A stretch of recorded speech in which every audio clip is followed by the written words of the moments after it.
বিষ্ণুই বলেন জাহান্নামের সবচেয়ে হালকা আযাব কি হবে শোনো। জাহান্নামের সবচাইতে হালকা আযাব হলো ওই ব্যক্তির আযাব যার পায়ে দুটো জাহান্নামের আগুনের জুতা পুড়িয়ে দেয়া হবে। ওই আগুনের উত্তাপে তার মাথার মগজগুলো ভাতের মারের মতো টপ টপ টপ টপ করে বেয়ে বেয়ে পড়বে।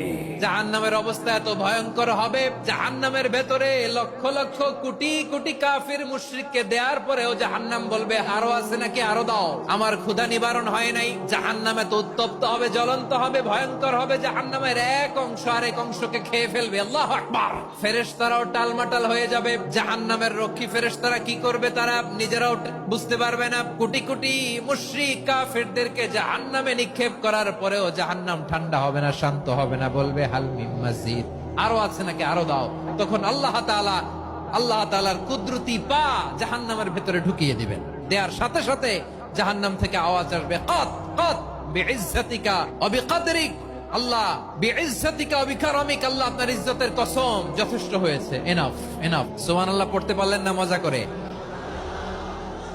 কোনো কিছুতেই যখন জাহান্নামকে শান্ত করা যায় না, আল্লাহ তাআলা তার কুদরতি পা জাহান্নামে ঢুকিয়ে দিবেন। সুবহানাল্লাহ বলেন।